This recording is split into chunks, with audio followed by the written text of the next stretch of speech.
In the mid-2000s, Yuke developed some of the best wrestling games. In hindsight, the Smackdown vs Raw games were truly ahead of their time. They had an impressive array of creation features, offered modes not found in any other sports game, and had very enjoyable arcade gameplay. However, in 2012, THQ, the publisher of these games, filed for bankruptcy, leading to 2K acquiring the rights to produce wrestling games. Despite keeping Yuke at the helm of development, there appeared to be a shift in the quality of the games under 2K's banner. With the arrival of the 8th generation consoles, WWE games declined significantly in quality. Starting from WWE 2K15 onward, Yuke's games began to range from mediocre to fine. The main reason behind this is that not only did the new generation games not have many features that were present in older titles, but some person at either Yuke or 2K had the bright idea to make the gameplay of these games more realistic. This change did nothing to help the franchise, which from 2014 to 2019 released functional but uninteresting wrestling titles. All of that would change in 2019.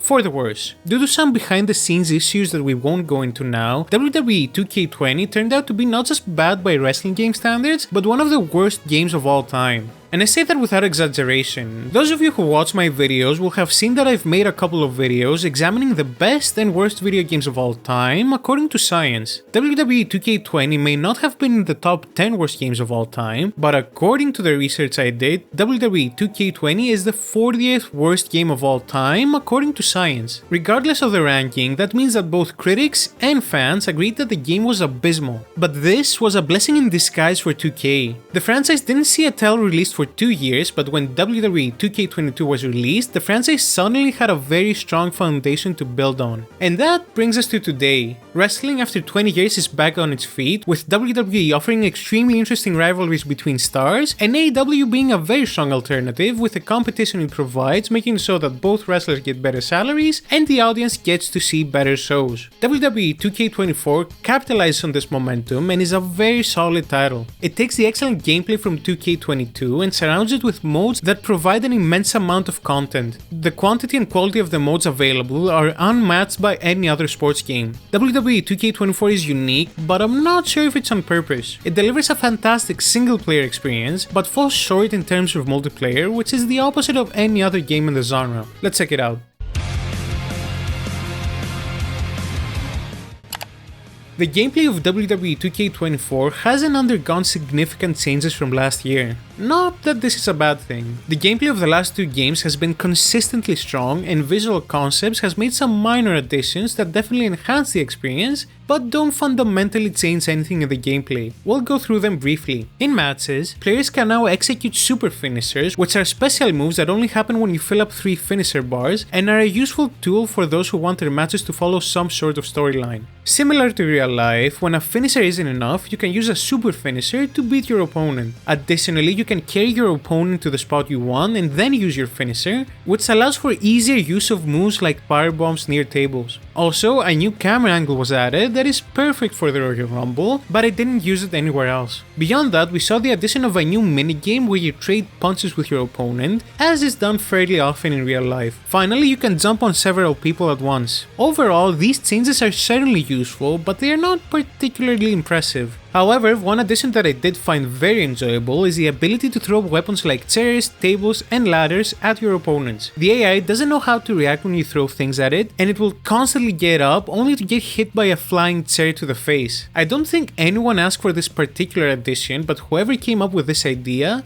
deserves a raise. More importantly, after more than a decade, they finally fixed tag team wrestling. For years, these matches were incredibly frustrating because the AI kept interrupting the action. Now, not only can you order your partner to do things like attack the other opponent outside the ring, but now if someone gets in the ring without being the legal participant, they can't get back in the ring until their partner tags them back in. This is absolutely not realistic, but I do not care because tag team matches finally don't have non-stop AI interruptions. Overall, the gameplay of WWE 2K24 is very good. It keeps the strong foundation established by 2K22, and the additions made here enrich it just a bit more. While 2K24 didn't see many gameplay changes, it did have 4 match types making a return. Among these, the most notable is the special guest referee match where players take on the role of the referee. Whether you're a wrestler and someone else controls the referee, or you referee the match yourself, this type of match is extremely enjoyable due to its chaotic nature. One thing I noticed though is that you can only referee one-on-one matches. This type of match is very fun, and it's a shame that it's only limited to 2-person matches. Other match types include casket and ambulance matches, which are very similar in nature. While they do add variety to the game, these 2 match types rely on button mashing, and matches against AI opponents on the highest difficulty definitely brought me one step closer to arthritis. In one ambulance match, I had my only major glitch in the game, where in order to avoid defeat, Rey Mysterio used his superpowers to teleport out of the ambulance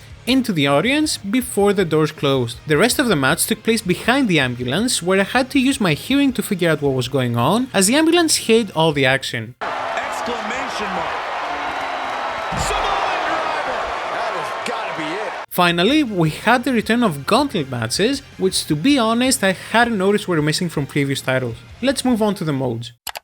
Like last year, MyRise offers 2 different storylines, Undisputed and Unleashed. These 2 storylines offer 2 very different experiences, though I didn't find them of equal quality. Let's start with Undisputed first. In it, Roman Reigns leaves for Hollywood, leaving his championship vacant. The protagonist is a mid-carder who wins the belt after a series of events. The GMs don't want the belt on the protagonist, and so they set increasingly more difficult challenges for him to defend it. I found this plot very enjoyable. You feel like every match you play matters, because if you lose your title. The stories the player gets involved in range from serious to weird, and while I wouldn't like the weird storylines if they were happening in real life, they do fit the game's tone. A pleasant surprise is that this year's MyRise allows you to play the heel, something that wasn't possible last year. I made my character with the intention of playing as a heel, and I love the fact that the game allowed me to do things that fit the character I chose. An unpleasant surprise was the performances of the WWE wrestlers involved in the game. With a few exceptions, I found their performances to be quite stilted. Look, it's a well-known fact that in the video game world, if you get any kind of athletes for voice acting, the result will probably be catastrophic. The most recent example of this that I can recall is NBA 2K15, which had NBA role players kinda reading the script. I thought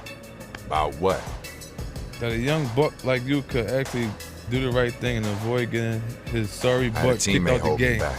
The performances here aren't that bad, but I'd expect better from people whose 50% of their job is talking. It's like everyone is participating in the game at gunpoint. At the very least, while talking to other wrestlers backstage may not be interesting, the in-ring cutscenes that don't require acting are good enough to carry the plot. And that brings us to Unleashed. In this plot, you're a wrestler who helped create another wrestling company whose primary colors are black and gold, and you go to WWE with the goal of rising to the top of the roster. Yeah, that doesn't remind me of anything. The negative and positive aspects of Undisputed are present in Unleashed too. My problem with this storyline is that while it starts off in a very interesting way, it quickly becomes very boring. The plot is a traditional story where you start from the bottom of the card, and after a lot of effort you reach the top. The thing is, for most of the plot, you find yourself in constant meaningless rivalries that aren't particularly interesting. Yes, the game does a great job of making you feel like you're stuck in WWE's midcard, which is a part of the plot. The thing is, the game is great at making you feel like you're in WWE's midcard in 2019. I don't mind the plot being slow to build up to the important rivalries, but if that's the case, the game needs to offer compelling smaller storylines along the way, and Unleashed fails to achieve that. MyGM is my favorite mode in the entire game. I feel weird that my favorite part of a wrestling game is looking at the menus, but MyGM has gained so much depth in 2 years that it's impossible not to appreciate it. The mode took a huge leap last year, and this year has also seen some major additions. One constant complaint I had about the mode was that how good a wrestler actually was had almost no effect on the matches they would have. In this year's version of MyGM, all wrestlers have a predetermined level, which gives them significant bonuses that help them in each match. While at times it feels like the levels were assigned randomly, with Scarlett Bordeaux for example, who hasn't wrestled a single match in the WWE, being 10 levels higher than Io Sky, the current women's champion, is out to say the least, but in general, wrestlers who should have a high level have a high level, and vice versa. Another addition is trading, where you can trade wrestlers after each PLE. This is a nice idea that changes the way you manage manage the stamina of your wrestlers. I found that an effective tactic was to completely deplete the stamina of the wrestlers I had, and then offload them to the AI for 2 wrestlers that were less tired. Something I found interesting is that there is now a form of scouting in the mode. Don't expect anything on the level of Football Manager, but now you have a certain number of scouting points which are used to find wrestlers to bring into your brand. This makes the process of finding wrestlers more difficult, but offers a dose of realism to the mode, as odd as it is that I have to pay my scouts extra in order for them to recommend The Undertaker. For another year, I found MyGM extremely enjoyable, as it's very good at giving me the same sense of satisfaction I get when playing other management titles like Football Manager and F1 Manager. Showcase mode returns for another year, and this time, instead of following the career of a wrestler, it takes a look back at 40 years of WrestleMania. As someone who enjoys learning about the history of professional wrestling, I found this mode very enjoyable, especially with a mix of gameplay and footage from the actual matches. I don't have much to say here, as this mode doesn't try to do much, but it accomplishes what it sets out to do in a fairly satisfying degree. Lastly, let's talk about MyFaction, as I didn't play Universe mode much because it's not my cup of tea. This year, I really thought this would be the year I would enjoy MyFaction. For anyone who doesn't know, MyFaction is the WWE games equivalent to EA Sports FC Ultimate Team or NBA 2K's My Team. I made my team and went straight to play online. Immediately, I realized something very important. WWE 2K24, while offering probably the best single-player package of any sports game, which is something I appreciate, has not made any effort to build a stable server for the multiplayer experience. Every match I played had a slight delay, which in other games might not be an issue, but in a game where timing is crucial to winning, I didn't last more than 4 matches. WWE games are probably one of the only sports games that offer a better single-player experience than multiplayer, and to be honest, I don't really mind that much. I prefer the matches I play to have a certain flow to them, whereas many people online just play to win, regardless of what tactic they use. I already drew the first game I played because my opponent didn't want to lose. Seriously, if WWE games continue to offer such great single-player content, I have absolutely no issue with not touching the multiplayer portion of the game. Overall, WWE 2K24 is a rare game considering the gaming industry in 2024. It offers a fantastic single-player experience while paying little attention to its multiplayer modes. I had a great time playing this title, and I hope Visual Concepts can continue to build on the very strong foundation they've established. And that was my review of WWE 2K24. Click this video to find out how Helldivers 2 solved gaming's biggest problem. See you in the next one.